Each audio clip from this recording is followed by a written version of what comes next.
بسم اللہ الرحمن الرحیم۔ فرحاد علی تیمور، دیوتا، ایک بہت ہی اچھا داستان، ایک ایسے نوجوان کی کہانی جس کی صلاحیتوں نے دنیا بھر کے طاقتور ملکوں اور انسانوں کو دھول چٹا دی۔ اپنے ملک کی بقا کے لیے پوری دنیا سے لڑ گیا، جہاں گیا اپنے نام کا سکہ جمایا۔ جسے بچپن میں نہ ماں کا پیار ملا نہ باپ کا، جو ماں کی گود کو ترستا رہا، جسے نفرت ہی نفرت ملی۔ تو جناب اس کی طرف چلنے سے پہلے آپ پلیز چینل کو سبسکرائب کریں، لائک اور شیئر کریں تاکہ ہر آنے والی قسط آپ کو فوری مل سکے۔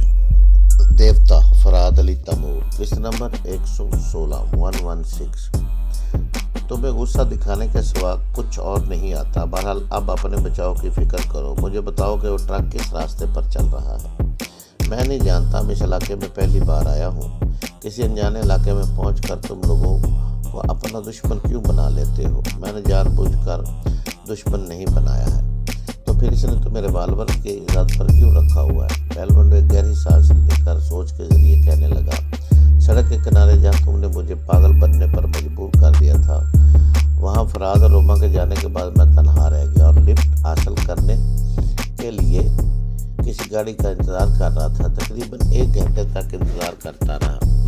گاڑیاں آتی تھی، میں ہاتھ اٹھا کر انہیں رکنے کا سگنل دیتا تھا، لیکن وہ قریب آ کر تیزی سے گزر جاتی تھی۔ میری جگہ کوئی حسین لڑکی ہوتی تو اسے لفٹ دینے کے لیے گاڑیوں کی ایک قطار کھڑی ہو جاتی۔ اپنی ناکامی پر مجھے غصہ آنے لگا۔ آخر کب تک کھڑا رہ سکتا تھا؟